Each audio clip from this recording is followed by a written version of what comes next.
Welcome, agent student, to Bill Witte's distance learning version of MA099, Intermediate Algebra. Your one-semester mission, should you decide to accept it, is to familiarize yourself with the basics of intermediate algebra that are prerequisite material to your upcoming college-level course next semester. The self-paced structure of this course will allow you to move quickly through the material you find easier and slower through the material that you find more challenging.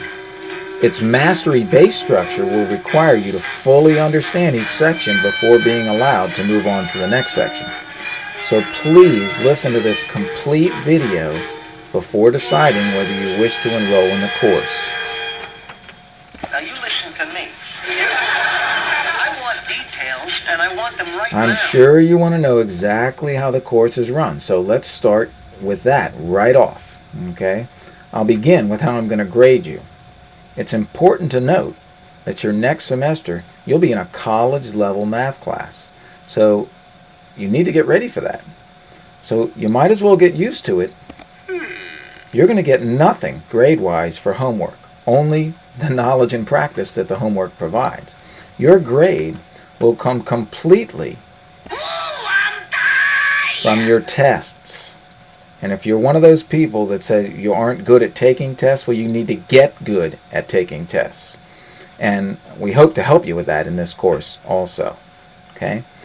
But you don't get any credit for the homework other than the privilege to take the test. You see, you're not going to be even allowed to take a test until you've done all of the homework in each section. Now, there are 5 standard chapter tests and 1 final exam.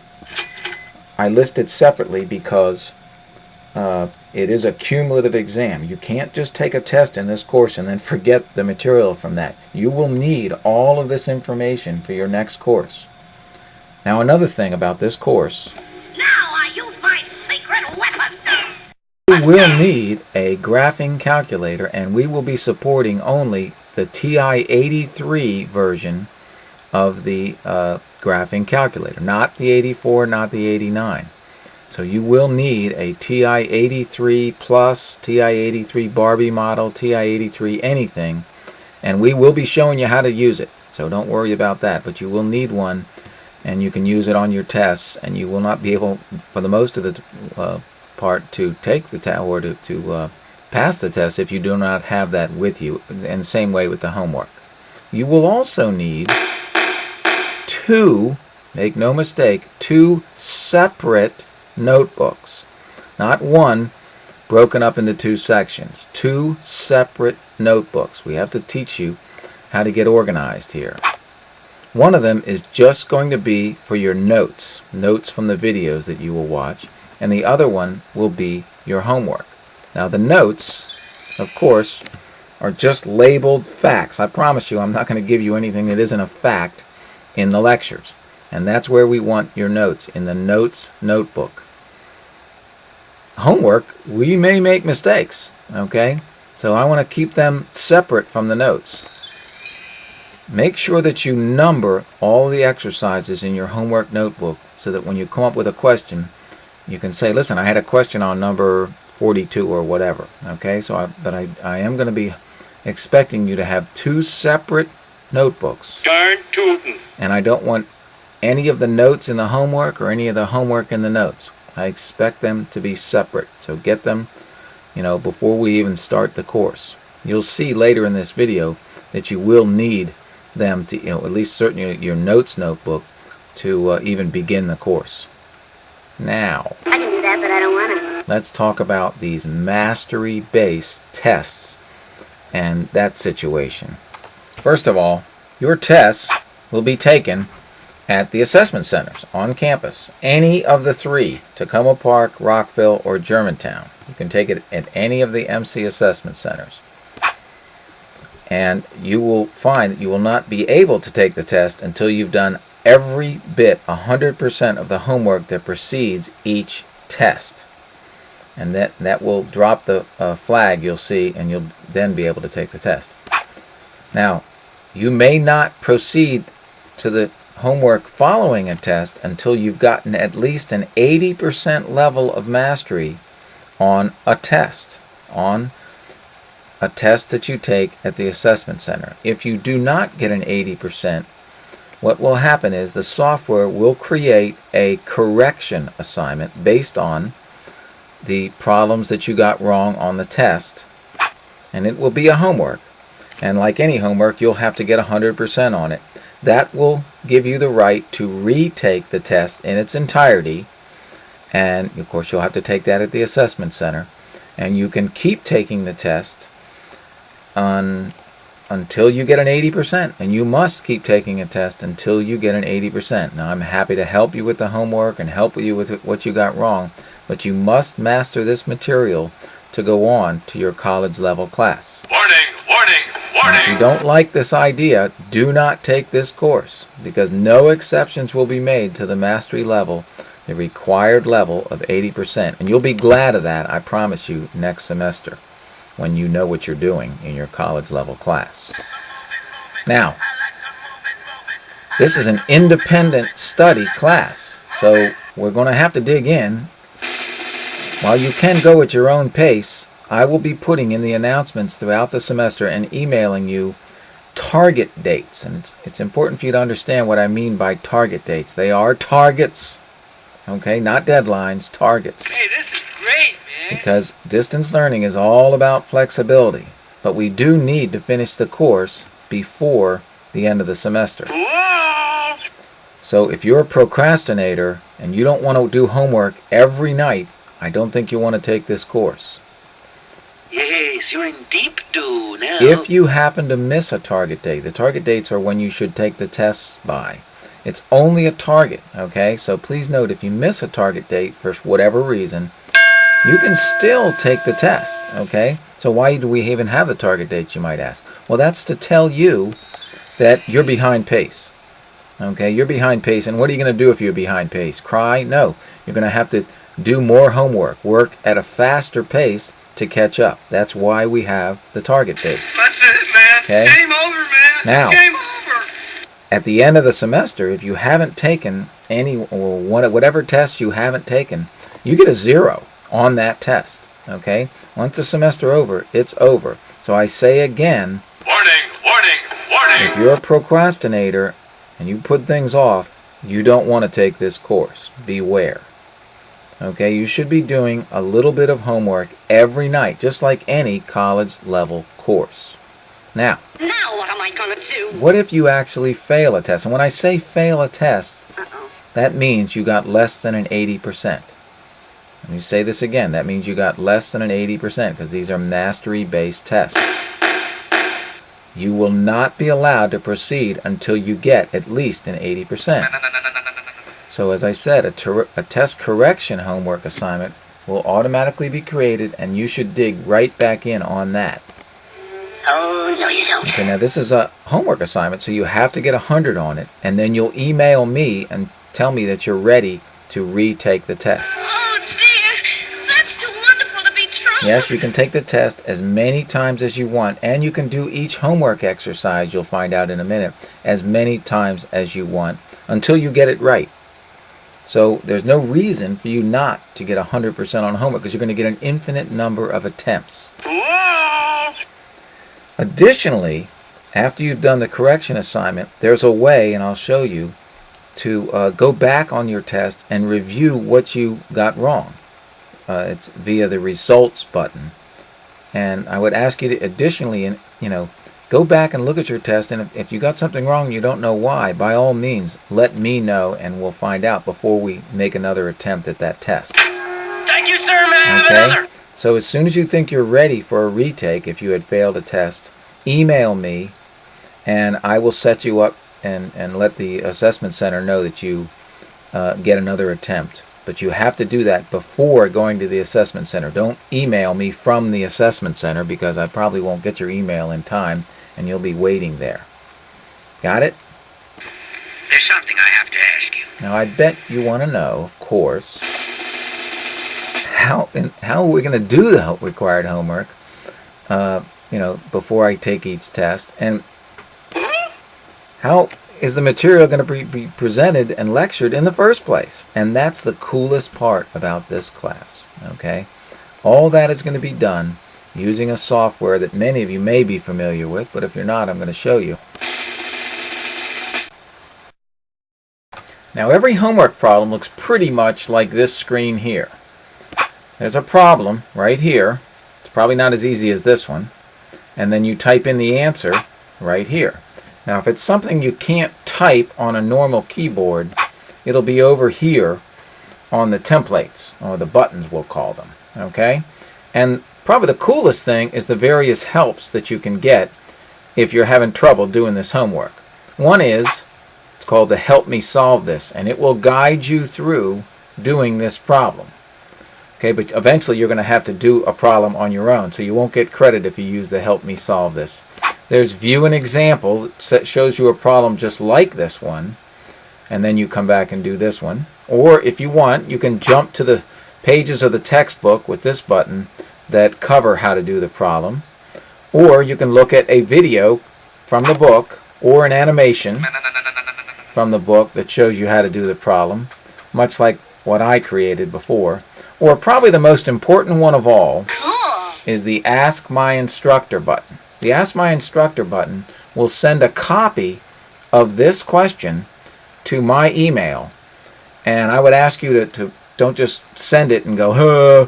At least write something that says, you know, I got the first part of this problem, but I'm having trouble with this part. And tell me what problem you're having. And I'll get back to you, you know, at least within 24 hours, usually faster than that. But always, if you send me a question, you better be checking your email because I'm going to be returning an answer. Okay? Now, you're going to be working through the homeworks probably in order, but you can click, you know, go back and forth between the numbers using these numbers here. And I hope you can see, for instance, in number 8 here, we got that one right. It's crystal clear with the green check that it was correct. And number 9, we got that one wrong. Of course, you have to get all of them right before you can go on. Now, what if you get one wrong? Well, first of all, you'll find out what you did wrong, and then you can use the Similar Exercise button. It's going to give you a problem just like this one with different numbers. Okay? And you can do as many, you can use the Similar Exercise as many times as it takes, but you will have to learn this. So use that Similar Exercise button. Oh, dear. That's too wonderful to be true. And use the Ask My Instructor button or anything else you need help with. Okay, let's talk about getting you into My Math Lab, which is this great software in the first place. You have to go to the site. I have it marked up here as the new address, pearsonmylabandmastering.com. I can't remember that. I remember the old address, which will also get you there, which is www.coursecompass.com. So you're going to go to coursecompass.com, and it's going to look something like this. And you're going to click as a student to register. Now that'll open up a window that looks like this, and it'll ask for a course ID, which I will have emailed you. If I don't email you, you email me and I'll send it to you. It's basically of the form Witte and 5 digits, and that'll be for this semester's course. Now this is not your registration ID. This is your course ID. You know, you're going to get another number that allows you access that you're going to have to pay for. You're not going to have to pay for this course ID. Okay, so you'll get that from me, and you'll put it in, and then hit continue. And then it will ask you to create an account.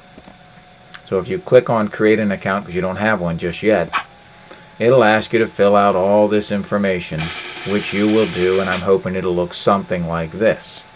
And most people use their email as their login name and then some password. Once you click create an account, it's going to ask you to have some way to pay for this access. There's 2 ways to do it. One is to buy an access code. Now that's an access code, not a course code. An access code from the bookstore, which they have that in any Montgomery College bookstore. Or if you have a credit card and it's a little cheaper this way, you can buy it online. So you click one of those two, depending on whether you went to the bookstore or not, and take care of paying for it. Once you've done that, you can come back in, get to coursecompass.com, and let's get boogie. You're going to come back to coursecompass.com, and this time we're going to sign in. We'll click here and sign in, and you'll put your login name and password, and the screen will look pretty much like what you see here. This initial screen lists the classes that you're in. Of course, you're probably going to only be in one class. So you'll click on that class, and it'll get you to this screen.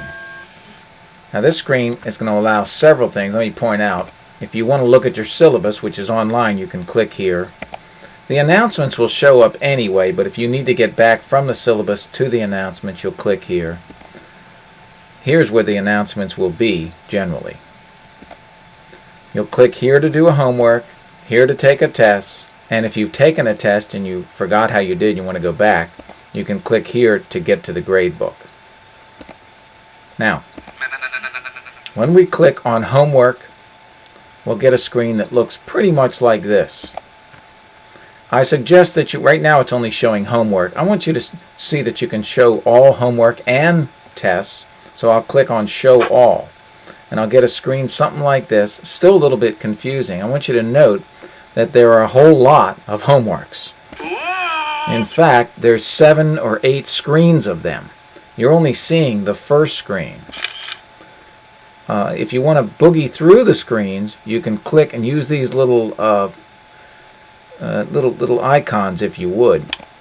For instance, if I click right here, I'm going to get to the third screen, which looks like this. Now this time you'll be able to see that there are some homeworks, and there you see the little test in the middle there. For the most part, you're going to see groups of videos. You'll be clicking on show a video or view a lesson if you would, and in each case followed by doing a homework on that video, on that lesson. After you've done all the homeworks in a section, you'll be given a test. I should point out that prior to each test, there's a review assignment, and after each test, there's a correction assignment.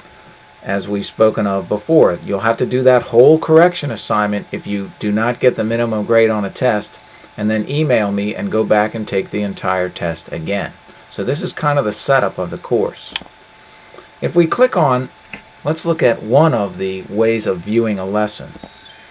It'll look like this, and you'll have 2 ways of viewing a lesson. Of course, you'll have your notebook out, ready to take notes on the lesson, just as if you're sitting in a class on campus.